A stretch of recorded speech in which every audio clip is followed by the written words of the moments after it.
Assalamualaikum warahmatullahi wabarakatuh. Tuan-tuan dan puan-puan, sebelum ini saya ada membuat siri video panduan beribadah ketika dalam penerbangan, ketika dalam kapal terbang. Dalam video-video tersebut saya menerangkan bahawa meskipun saya membicarakan tentang cara solat dalam kapal terbang, tetapi ia adalah sesuatu yang umum, boleh juga diguna pakai untuk solat dalam kereta, solat dalam dalam kereta api ataupun dalam bas. Cumanya dalam video-video tersebut saya menerangkan cara solat sebagai seorang penumpang, di mana apabila seseorang itu telah benar-benar berusaha untuk solat seperti biasa, yang ini dapat menghadap kiblat daripada takbir sehingga salam, dapat qiyam, dapat rukuk, dapat sujud dan semua pegatkan solat seperti biasa. Kalau dah diusahakan memang tak dapat, barulah dia dapat memilih pilihan yang terakhir, iaitu solat di tempat duduknya, dan solat tersebut adalah sah, tak perlu diganti. Syaratnya, sekali lagi syaratnya, dia telah berusaha sebelum itu untuk solat seperti biasa. Cuma kerana kekangan, kerana halangan dalam kenderaan tersebut, dia tidak dapat solat seperti biasa. Yang ini bagi penumpang. Lalu saya mendapat soalan yang bagus daripada 2-3 orang penonton. Bagaimana pula dengan pemandu? Bagaimana pula dengan pemandu kereta, pemandu kereta api, pemandu bas, bas ekspres? Bagaimana pula jika mereka yang tak dapat hendak melaksanakan solat seperti biasa? Maka saya membuat video ini bukan sekadar nak cerita teori, tetapi praktikal lah. Sebab tu saya dalam kereta ni. Cuma saya tak memandu lah. Okay, saya nak buat video untuk menerangkannya, ya. Okey, sebelum bermula, sekali lagi saya tekankan bahawa apa yang saya akan ceritakan, apa yang saya akan terangkan di sini adalah pilihan yang terakhir. Hendaklah setiap pemandu kenderaan berusaha untuk solat seperti biasa. Ataupun kalau tak sempat ambil wuduk, hendaklah dia berwuduk dan kemudian solat seperti biasa. Yang ni saya tekankan banyak kali sebab saya bimbang ada pula orang yang mengambil mudah dan saja-saja suka-suka solat sambil duduk, sambil bawa kereta, ya. Jangan begitu. Ini hanyalah sebagai pilihan yang terakhir. Antara pilihan ialah kita ni di Malaysia, surau banyak, masjid banyak, tapi mungkin dia berada di luar negara, dia sedang bercuti sambil memandu dan tak ada pula tempat untuk dia singgah solat, tempat yang sesuai lagi selamat. Okey, option yang lain ialah masjid tak ada, surau tak ada, ialah dia boleh jamak. Maknanya katakan dia nak solat Zuhur, tetapi tak ada tempat untuk dia solat seperti biasa. Dia boleh niatkan saja bahawa dia akan jamak takhir. Maka dia akan melaksanakan solatnya dalam waktu asar, kerana dia menjangkakan dalam waktu asar nanti dia akan menemui tempat yang sesuai untuk dia melaksanakan solat seperti biasa. Dan jamak ini adalah satu kemudahan dalam Islam yang boleh dipraktikkan meskipun tidak musafir. Tuan-tuan dan puan, saya tekankan kemudahan. Kenapa?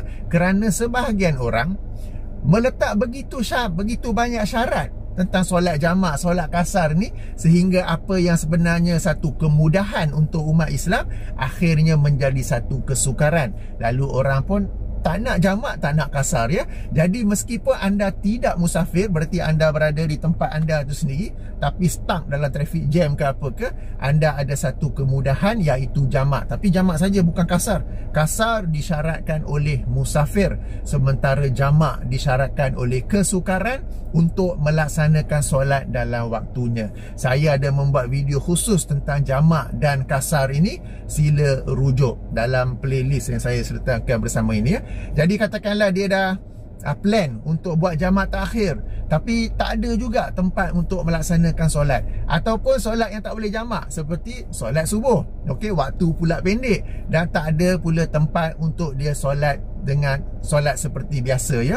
Okey, qada bukanlah satu pilihan. Tuan-tuan dan puan, kalau boleh saya nak minta tuan-tuan dan puan delete daripada minda ni qada solat. Kemudian dalam ni kalau ada recycle bin, masuk recycle bin, delete juga lagi qada tu. Sebab kita ni, termasuk saya, telah diajar daripada kecil untuk qada solat, sehingga sebahagian umat Islam begitu mudah qada solat. Jalan-jalan shopping mall, solat tak apa boleh qada. Tengok bola tak apa boleh qada. Berhimpun di Dataran Merdeka sempena hari nak tengok perarakan Hari Merdeka, Hari Kebangsaan itu, sebahagian melaksanakan solat subuh, sebahagian lagi macam mana? Oh tak apa, boleh qada, sebab nak berhimpun situ kena mula daripada pukul 4 pagi, daripada pukul 5 pagi.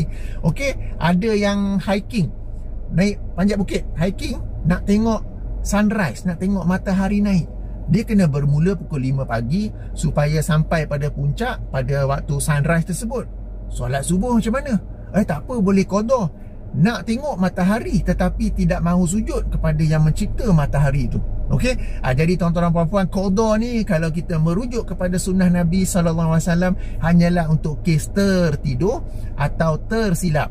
Tertidur tu katakan dia letih sangat ke macam mana, dah set alarm dah nak bangun solat, tetapi terlajak, jadi dia bangun, dia boleh qada. Qada ni maksudnya melaksanakan solat itu di luar waktunya. Ataupun dia tersilap kira waktu solat, dia guna phone untuk aplikasi, ada aplikasi kira waktu solat kan. Katakanlah dia travel ke satu destinasi lain yang jauh, waktu solatnya berbeza, tetapi aplikasi dalam phone tu tak update pula kepada waktu solat di destinasi itu. Lalu dia solat berdasarkan aplikasi yang waktu di aplikasi itu, kemudian tengok-tengok, lain ni, salah ni, dia tersilap, begitu barulah boleh qada. Adapun dalam kes-kes lain, hendaklah kita tetap melaksanakan solat dalam waktunya. Tuan-tuan dan puan-puan, dalam rukun Islam, ibadah-ibadah yang seperti solat, puasa Ramadan, zakat, bukan zakat fitrah tau, zakat gaji, zakat harta, apa semua tu, dan haji, semuanya hendaklah dilaksanakan. Semuanya either you do it or you don't do it, kecuali solat. Maksud saya, puasa Ramadan misalnya, kalau anda musafir, kalau anda sakit, tak dapat puasa, tak payah puasa, dia tak ada puasa setengah hari. Okey, haji katakan, dapat pergi atau tak dapat pergi? Kalau dapat pergi, buat tawaf tu memang 7 pusingan, sa'i memang 7. Dia tak ada letih lah, musafir lah, tak sihat lah, saya buat 4 pusingan saja. Okey, jadi bagi ibadah-ibadah lain, puasa Ramadan, zakat, haji, it is either you do it or you don't do it. Sama ada anda buat atau tidak buat. Tetapi bagi solat fardu, anda mesti buat. Cuma apabila anda menghadapi sesuatu kesukaran, sesuatu kesulitan, sesuatu kekangan, rukun-rukunnya boleh dikurangkan, tapi solat tetap perlu dilaksanakan dalam waktunya. Atau kalau ada kemudahan untuk jamak, kita boleh jamak. Okey, dia bukan macam ibadah lain. Okey, ini istimewa untuk solat ya. Jadi tuan-tuan dan puan-puan, sekali lagi saya tekankan ialah hendaklah berusaha untuk mencari tempat yang solat agar dapat solat seperti biasa. Option yang terakhir, pilihan yang terakhir, kalau tak dapat solat, barulah solat di tempat duduk sambil memandu, yang bakal saya cerita nanti insya-Allah ya. Okey, satu lagi yang mungkin akan diperbincangkan ialah bagaimana jika berhenti tepi jalan dan solat tepi jalan. Apakah boleh atau tidak? Sebahagian orang ada yang melakukan, macam setahun, 2-3 tahun lepas ada macam viral video orang solat di tepi highway ke tepi jalan ke. Yang ini very subjektif. Sebahagian kata okey, sebahagian lagi kata tak selamat untuk melaksanakannya. Okey, bagi saya faktor keselamatan adalah sesuatu yang penting. Keselamatan diri kita juga adalah sesuatu yang ditekankan oleh Islam. Jadi saya tidak sarankan untuk berhenti di tepi highway atau mana-mana untuk solat. Okey, jadi saya tak sarankan. Tapi sesiapa yang yakin ianya sesuatu yang selamat, maka dipersilakan, kerana dengan cara itu dapat solat dengan menghadap kiblat dan juga melaksanakan rukun-rukunnya, qiyam, rukuk, sujud, baca, duduk bacaan tasyahud dan sebagainya ya. Okey, jadi sekali lagi sebagai pilihan terakhir ialah kita solat duduk ya, solat duduk. Dan sekarang ini sebagai pemandu, bagaimana pula hendak solat pemandu sambil memandu ya. Baik, sebelum itu kita kena ambil wuduk, kita kena sucikan diri daripada hadas kecil terlebih dahulu. Okey, kalau ada tempat untuk kita singgah untuk ambil wuduk, kita ambil wuduk terlebih dahulu. Kalau tempat ambil wuduk tak ada, tetapi ada tempat untuk kita bertayamum, macam di luar ini ada tanah yang kita boleh tepuk, okey, sapu muka dan tangan. Okey, katakanlah kes paling terpencil, entah mana, entah dia drive, tempat nak tayamum pun tak ada, atau kalau dia nak turun untuk tayamum pun bahaya. Boleh ke macam tu? Okey, ini exceptional cases lah. Okey, satu option lain ialah Okey, sebelum itu saya nak terangkan, dalam mazhab Syafi'i memang bila kita bertayamum kita kena sentuh bumi. Tetapi ada pandangan lain bahawa kita juga boleh menyentuh apa-apa bahagian bumi yang lain asalkan ia daripada bumi. Maka termasuk dalam bahan yang kita boleh menepuk ke atasnya ialah batu, pokok dan juga logam. Maknanya sebab logam tu daripada bumi kan. Okey, satu perkara yang saya nak betulkan, di kalangan kebiasaan masyarakat kita, dia orang suka cari habuk. Tak, kita bukan nak habuk, kita bukan nak debu. Rasulullah SAW sendiri dalam sebuah hadis yang lain pernah menepuk ada debu dan baginda tepis dulu, baru sini. Kita tak mahu debu tu, kita nak tepuk tu saja. Okey, itu yang tayamumnya, bukan sebab debu. Bila debu tak ada yang cari habuk, celah-celah kereta ke, kalau mana celah tingkap apa semua tu, batu sapu muka, baru tu mulalah mata merah, hidung jadi sinus, batuk-batuk apa semua. Tak, kita bukan cari habuk, kita hanya menepuk permukaan bumi. Dan dalam mazhab Syafi'i memang bumi itu yang kita belajar. Okey, baik tanah, baik pasir. Okey, tapi pandangan lain ada ialah apa-apa saja yang daripada bumi ni. Sebab dalam sebuah hadis lain Nabi SAW bersabda bahawa aku diberikan 5 perkara yang tidak diberi kepada Nabi ataupun umat-umat lain. Salah satu daripadanya ialah dijadikan bumi ni seluruhnya tempat untuk umatku bersuci. Maknanya kita boleh bertayamum pada mana-mana bahagian bumi ini tanpa terhad kepada tanah ataupun pasir sahaja.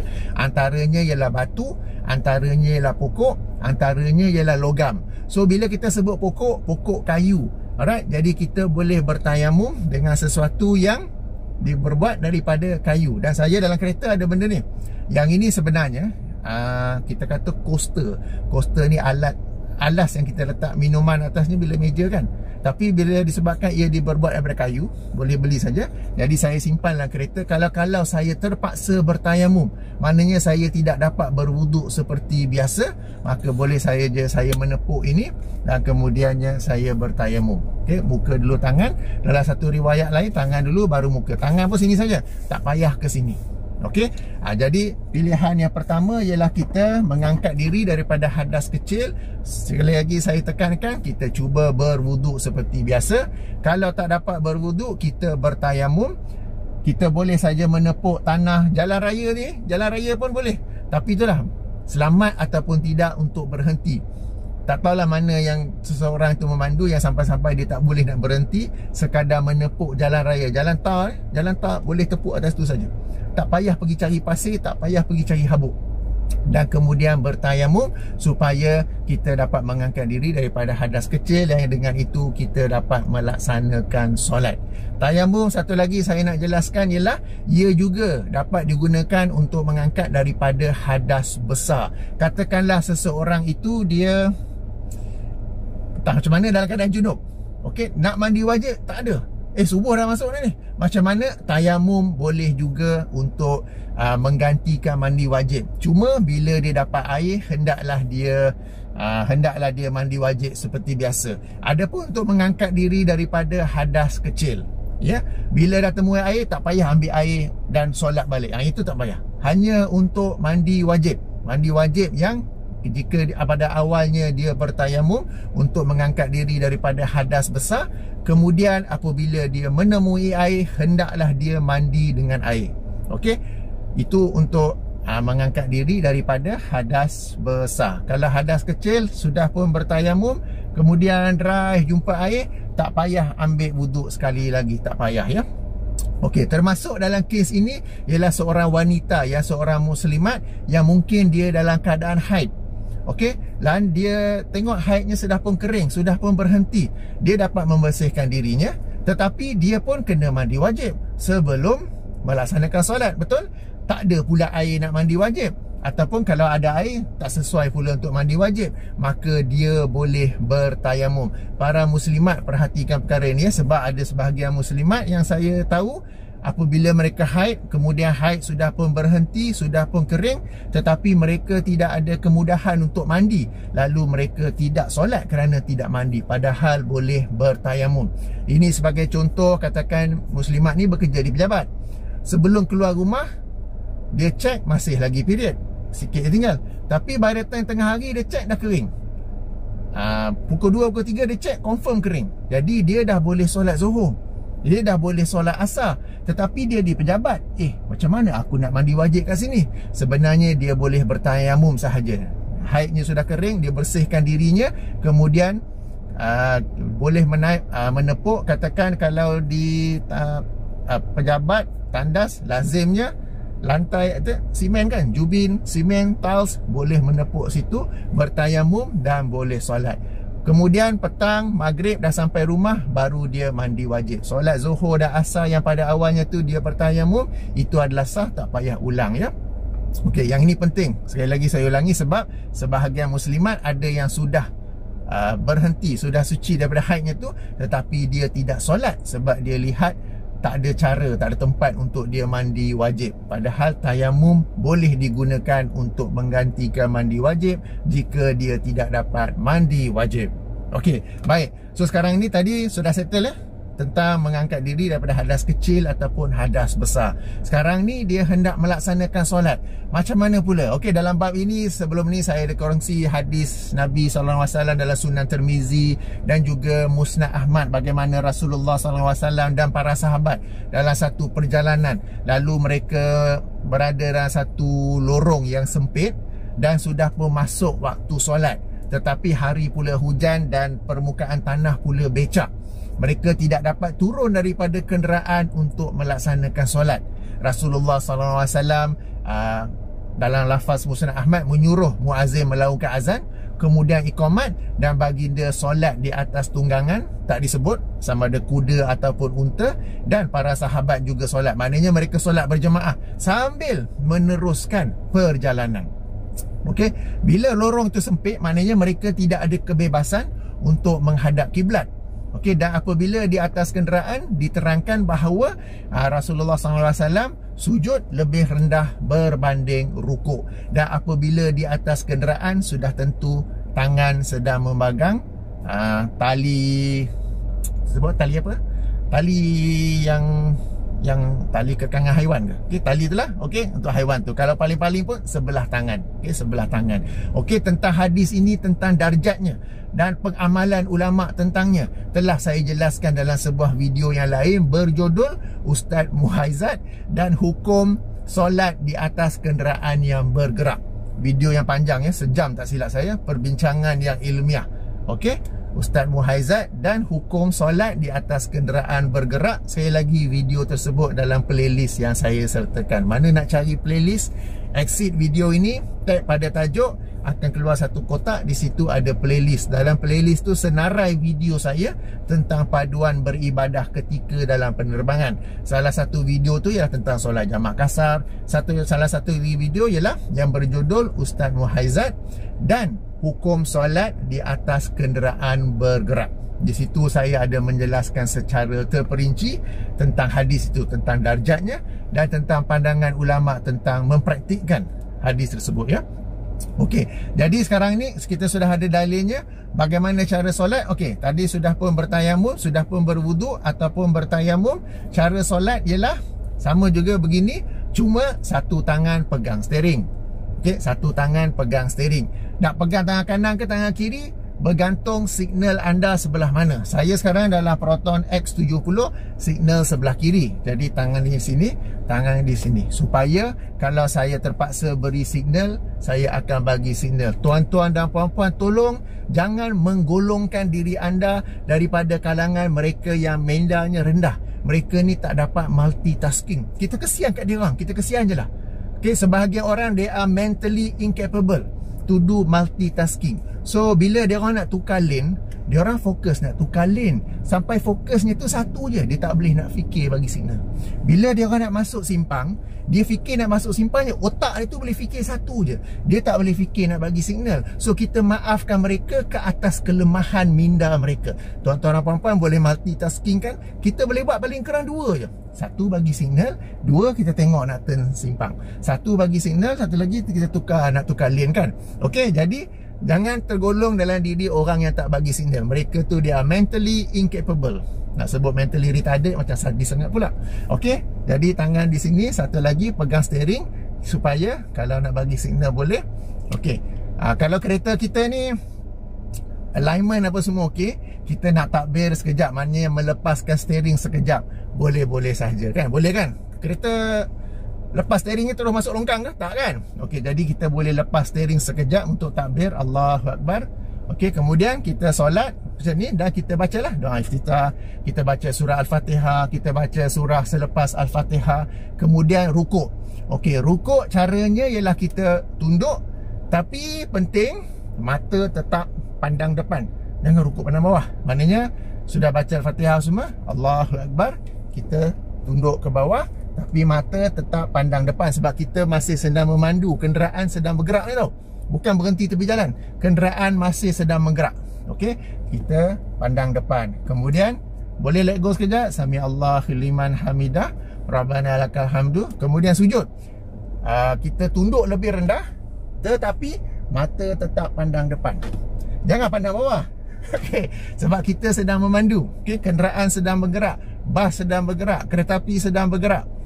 Kereta api saya tak tahulah ada autopilot ke tak, tapi bas sedang bergerak. Jadi kita rukuk, tunduk sedikit, mata masih pandang depan. Iktidal, kalau boleh lepas tak apa. Kemudian sujud, kita tunduk lebih rendah daripada rukuk, lebih rendah, tapi mata pandang hadapan. Mata pandang hadapan, jangan pandang bawah, supaya kalau ada apa-apa kita sempat break atau melakukan tindakan yang sepatutnya. Demikian juga bermula rakaat kedua, katakan salah solat subuh lah. Okey, pegang setengah. Kalau nak bagi signal, bagi signal. Okey, baca surah Al-Fatihah, baca surah selepas Al-Fatihah. Okey, samiallahu liman hamidah, rabbana walakal hamd. Kalau nak baca doa kunut, silakan sebelah tangan cukup. Okey, kalau yang nak baca doa kunut untuk solat subuh. Kemudian sama juga rukuk, tunduk sedikit, mata tetap pandang hadapan. Sama, okey. Kemudian tadi apa, rukuk kan? Okey, sujud lebih rendah lagi, mata pandang hadapan. Alright. Duduk antara dua sujud, kemudian sujud, mata pandang hadapan. Dan kita baca at-tahiyat sama juga, tangan di sini, jari, okay, boleh nampak ke di situ? Okey. Alright. Jadi sama juga, baca at-tahiyat, kemudian assalamualaikum warahmatullahi, assalamualaikum warahmatullahi. Berarti kita tetap solat seperti mana penumpang yang terpaksa solat duduk di kerusinya, cumanya mata kita tetap memandang. Dan apabila perlu, katakan perlu tukar lane, perlu tekan brake ataupun tekan minyak, kalau kereta yang ada auto cruise yang dipanggil intelligent auto cruise, yang auto cruise tu dia boleh slow sendiri, boleh laju sendiri, dia boleh slow sendiri, lagi bagus. Okey, maknanya dah terpaksa, kita tetap juga pegang steering, kita tetap juga antara minyak dengan brake, tapi pada waktu yang sama kita tetap juga melaksanakan solat.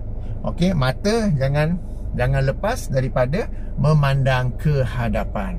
Dan disebabkan ini adalah pilihan yang terakhir, kerana kita telah pun mencuba segala option yang ada tapi tak boleh, terpaksa juga solat dalam kenderaan, ini adalah solat yang sah. Tak payah pergi qada bila dah sampai rumah nanti, ataupun dah sampai destinasi, tak perlu qada lagi ya. Jadi tuan-tuan, itulah cara solat ketika sedang memandu. Okey, jadi beberapa poin sebagai penutupnya, sebagai kesimpulan. Pertama, hendaklah berusaha untuk solat seperti biasa. Maknanya dapat menghadap kiblat daripada takbir hingga salam, dapat qiyam, dapat rukuk, dapat sujud, semua pegangkan solat seperti biasa. Sebelum solat pun hendaklah kita mengangkat diri daripada hadas kecil, maka hendaklah kita berwudu. Kalau tak dapat berwudu, kita bertayamum. Tak tahu cara tayamum, boleh rujuk video saya tentang cara bertayamum. Tayamum ni sekali lagi satu rukhsah, satu kemudahan dalam Islam, tetapi entahlah ustazah kita telah meletak begitu banyak syarat untuk tayamum, sampai ada orang umur dah 70, 80, 90 tahun sekalipun dia tak pernah bertayamum sepanjang hidup dia ya. Jadi tuan-tuan, tayamum ni satu kemudahan kalau kita tidak dapat berwudu. Sama juga tayamum boleh juga digunakan untuk mengangkat daripada hadas besar, baik kerana junub ataupun telah pun berhenti daripada haid. Okey, kemudian kalau terpaksa solat sambil memandu, sama juga satu tangan pegang steering. Okey, kalau bawa Tesla mungkin tak payahlah kot. Pegang yang ada signal, supaya sebelah yang ada signal, supaya kalau perlu bagi signal, kita masih boleh bagi signal. Kita solat Dan sambil tu maknanya kita di sini multitasking dah. Kita solat, kita baca surah Al-Fatihah. Fatihah mesti baca ya. Kita baca surah, kita baca apa semua tu. Sambil itu kita tetap lagi kontrol kereta. Kita tetap lagi kontrol antara minyak dengan brek. Kemudiannya rukuk, kita rendahkan badan, mata tetap pandang depan. Sujud lebih rendah lagi, tetapi mata tetap pandang ke hadapan. Kemudian baca tasyahud dan memberi salam. Okey, jadi demikianlah itu cara melaksanakan solat sambil duduk, sambil memandu apabila benar-benar terpaksa. Okey, jadi itulah yang ingin saya kongsikan. Ada apa-apa lagi ke? Tak ada kan? Kalau ada apa-apa lain, boleh tanya di ruangan komen. Saya akan cuba jawab, insya-Allah. Baik. Subhanakallahumma wa bihamdika asyhadu an la ilaha illa anta astaghfiruka wa atubu ilaika. Assalamualaikum warahmatullahi wabarakatuh.